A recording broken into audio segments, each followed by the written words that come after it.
जय शनिदेव। प्रिय दर्शकों, मैं राजेश जोशी आपका ज्योतिष जागृति केवल सत्य कार्यक्रम में आज फिर से स्वागत करता हूं। प्रिय दर्शकों, जैसा कि आप जानते हैं, कल तक हमने पढ़ा कुंडली मिलान में जो गुण मिलान होता है उसके सारे पहलुओं की विस्तृत जानकारी। लेकिन प्रिय दर्शकों, जैसा मैंने कल भी आपको बताया था कि गुण मिलान सिर्फ कुंडली मिलान का 25% हिस्सा होता है। उसके बाकी फैक्टर्स देखने अति आवश्यक होते हैं, उसके बिना कुंडली मिलान पूर्ण नहीं होता। जब हम लोग कुंडली मिलान के बाद या गुण मिलान के बाद ही कुंडली को मान लेते हैं कि कुंडली मिल गई, तो ये हमारी सबसे बड़ी भूल मानी जाती है। कुंडली मिलान में गुण मिलान 25% होता है, जिसकी विस्तृत जानकारी आप ले चुके हैं। आगे आज कुंडली मिलान में सबसे इंपॉर्टेंट बात, जब आप गुण मिला लें, जितने भी 25-30 में से या 36 में से टोटल जितने 25-30 आपके मिलते होंगे, उसको आप फाइनलाइज कर लें।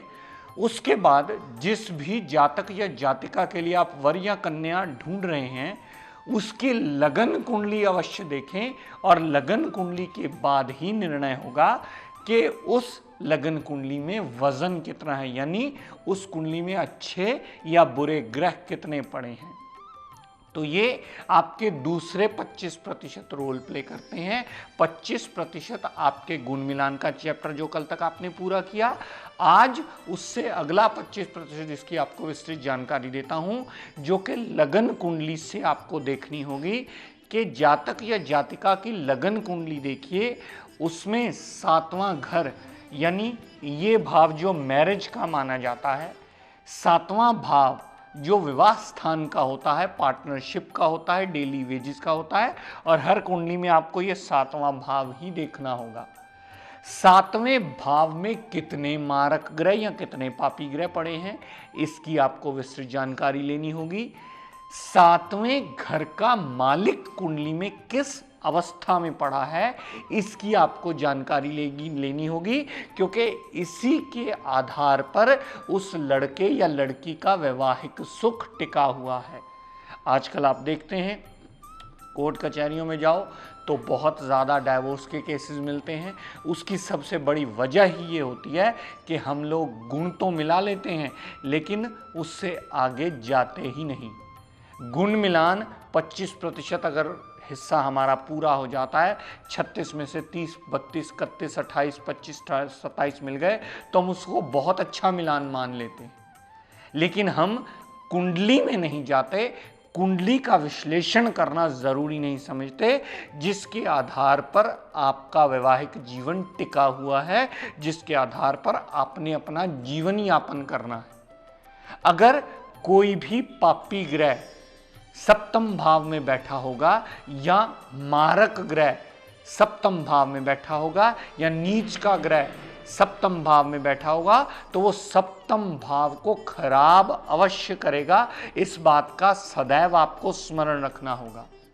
अगर सप्तम भाव का मालिक नीच अवस्था में आ जाए, अगर सप्तम भाव का मालिक 6, 8, 12 में चला जाए, अगर सप्तम भाव का मालिक अस्त अवस्था में चला जाए, अगर सप्तम भाव का मालिक 0 डिग्री 29 डिग्री हो या किसी पाप का योग में फंसा हुआ हो, तो सदैव उस जातक या जातिका को विवाह संबंधी सदैव प्रॉब्लम्स बनी ही रहती हैं।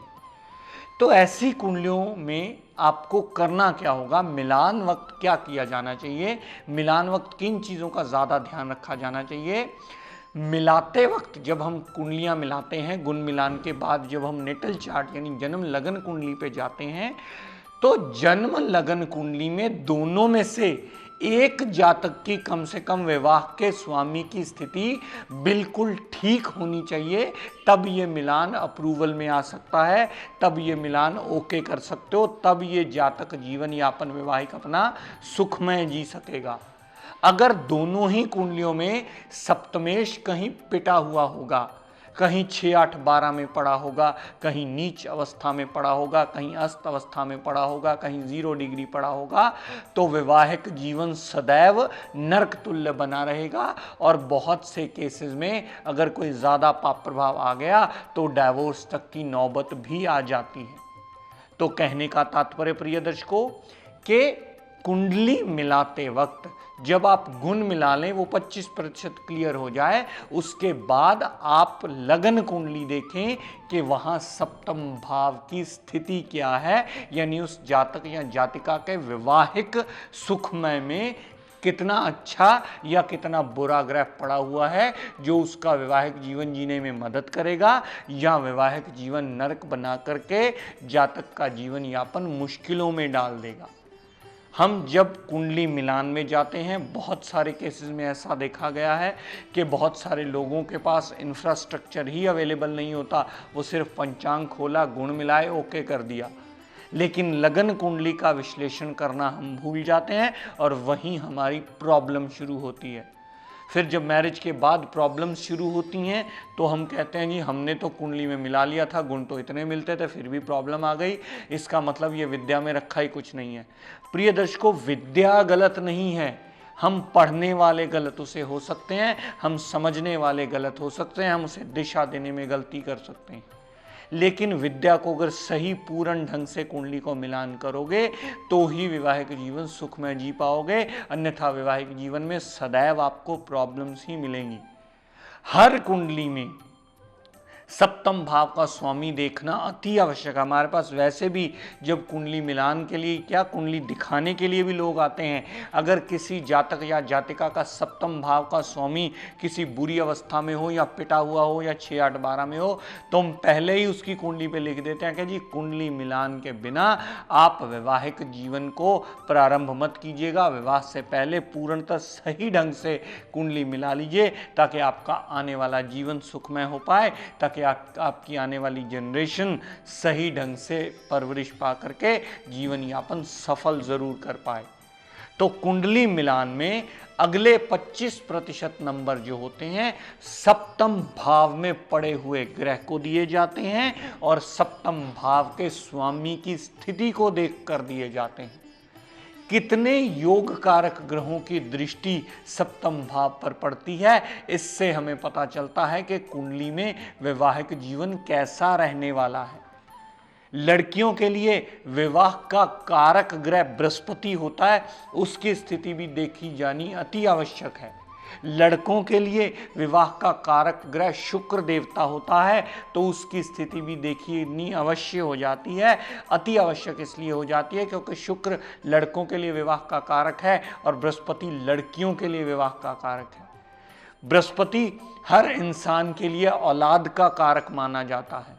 शुक्र आपके आपसी प्रेम प्यार और रिलेशंस का कारक माना जाता है। अगर आप इन्हें भी गौर से साथ में स्टडी कर लेंगे तभी आप कुंडली मिलान के सही विश्लेषण करके अपने जीवन यापन को वैवाहिक को सुखमय बना पाएंगे, अन्यथा आपको कुंडली मिलान के बाद भी प्रॉब्लम्स आती रहेंगी। आप जिसके पास भी मिलान के लिए जाते हैं तो उससे पूछें अवश्य, गुण मिला लिए, उसके बाद उस विद्वान से पूछें कि इस लड़की या लड़के का वैवाहिक सुख कैसा है, विवाह का मालिक कैसी स्थिति में पड़ा है, विवाह के घर पर कितने पापी ग्रहों का प्रभाव आ रहा है और जातक कितना भाग्यवान है कि जातक अपनी विवाह के बाद जिम्मेवारियां पूरी कर पाएगा या विवाह के बाद उसे फाइनेंशियल दिक्कत परेशानियां आएंगी जिसकी वजह से फिर घर में क्लेश भी उसके पीछे पीछे चला आता है।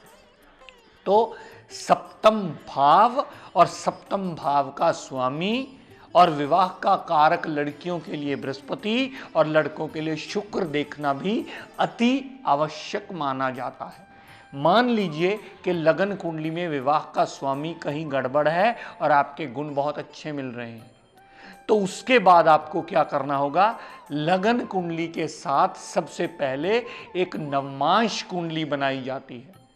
जो भी इस विद्या से जुड़े हुए हैं वो भली भांति जानते होंगे, उन्होंने इस बारे में सुना होगा। नवमांश कुंडली यानी उसको D9 चार्ट बोला जाता है, जो सिर्फ वैवाहिक सुख के लिए देखी जाती है हर जातक जातिका के लिए। उसको नवमांश कुंडली कहा जाता है, डिविजनल चार्ट कहा जाता है, D9 कहा जाता है।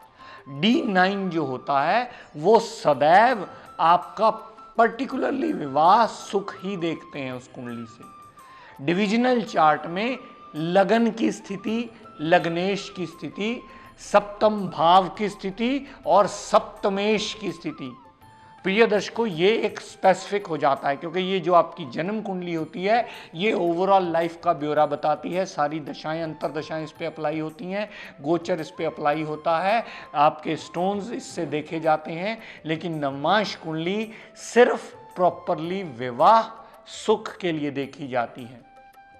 नवमांश कुंडली पिन पॉइंट कर दी जाती है कि आपके विवाहिक सुख की स्थिति कैसी रहने वाली है।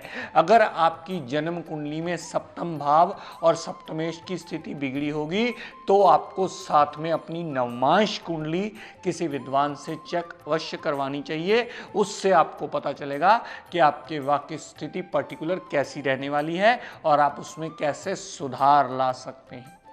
नवमांश कुंडली में सबसे पहले पहला भाव देखा जाता है, क्योंकि नवमांश कुंडली सिर्फ मैरिज के लिए होती है। वो लगन कुंडली की तरह सप्तम भाव देखा नहीं जाता, वो बाद में देखा जाता है। पहले नवमांश कुंडली में लगन और लग्नेश की स्थिति, क्योंकि वो सिर्फ मैरिज के लिए है, बाकी घरों को नहीं देखा जाता। सिर्फ लगन और लग्नेश की स्थिति नवमांश में देखी जाती है। सप्तम भाव और सप्तम भाव के स्वामी की स्थिति नवमांश में देखी जाती है, जिसके बाद आप पिन पॉइंट कर सकते हैं कि जी इसकी मैरिड लाइफ डिस्टर्ब रहने वाली है या इसकी मैरिड लाइफ अच्छी होने वाली है, या इसकी मैरिड लाइफ में आप कैसी कुंडली मिलाएं जिसके लिए ये आगे जाने वाले टाइम में या आफ्टर मैरिज अपना जीवन यापन अच्छा कर पाएं। तो जब भी आप कुंडली मिलान में जाएं, गुण मिलाने के बाद सातवें भाव की स्थिति अवश्य देखें। सातवें भाव के बाद उसका कारक ग्रह, अगर लड़की है तो बृहस्पति देखें कि उसकी स्थिति क्या है, अगर लड़का है तो शुक्र की स्थिति देखें, क्योंकि लड़कियों के लिए विवाह का कारक बृहस्पति और लड़कों के लिए शुक्र माना जाता है।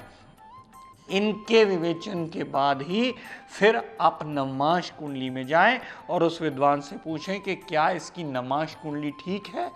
अगर आपकी लगन कुंडली ही पूर्णतः ठीक है तो फिर आप नवमांश चेक ना भी करें तो भी चल जाएगा। लेकिन अगर आपकी लगन कुंडली में ज़रा सी भी प्रॉब्लम हो तो नवमांश कुंडली को पूर्ण सही ढंग से एनालाइज करवाए बिना अपने विवाह में कोई भी प्रोसीडिंग मत कीजिएगा। कुंडली मिलान सही ढंग से करके, नवमांश का सही मिलान करके ही उसे प्रोसीड कीजिएगा, अन्यथा आप बहुत ज़्यादा दिक्कत परेशानियाँ बाद में झेलते हैं। फिर इस विद्या को भी बोलते हैं जी हमने तो कुंडली मिलाई थी, क्योंकि बहुत से केसेस आजकल ऐसे आते हैं जी हमारा तो डाइवोर्स केस अप्लाई हो गया, हमने जो पहले आज से 4 साल पहले जब कुंडली मिलान में गए थे तो 5 पंडितों ने उसे ओके कर दिया था, लेकिन आज डाइवोर्स केस अप्लाई हो गया है, अब हम उन्हीं 5 पंडितों के पास जाते हैं, वो कह रहे हैं मिलती नहीं है। तो ऐसी बहुत सारी गलतियां हो जाती हैं कि उसके बाद हम ये स्थितियां देखना शुरू करते हैं कि सप्तमेश की स्थिति क्या है, गोचर की स्थिति क्या है, दशा की स्थिति क्या है। लेकिन हमें ये पहले एनालाइज करना है कुंडली मिलान से, ताकि 2 घर बर्बाद ना हो, 2 जातकों की जिंदगी परेशानी से भरपूर ना हो, वो आने वाला जीवन, वैवाहिक जीवन सुखमय जी पाए। तो सप्तमेश की स्थिति, सप्तम भाव के स्वामी की स्थिति, सप्तम में पड़े हुए ग्रहों की स्थिति और कारक ग्रहों की स्थिति, जो लड़कियों के लिए बृहस्पति और लड़कों के लिए शुक्र माना जाता है, इसके बाद ही पूर्ण निर्णय होगा कि कुंडली किस स्टेटस की है और कैसे वैवाहिक जीवन के बाद आपके रिजल्ट्स रहने वाले हैं। अगर सप्तम भाव और सप्तम भाव के स्वामी की स्थिति आप देख लेते हो तो अवश्य ही आप आने वाला वैवाहिक जीवन आपका सुखमय होगा। तो प्रिय दर्शकों, आज अपनी वाणी को यही विराम देता हुआ हम सब के लिए मंगल कामना करता हुआ शनिदेव से ये प्रार्थना करता हूँ कि हे शनिदेव हम सब पर अपनी कृपा दृष्टि, दया दृष्टि सदैव बनाए रखें। जय शनि।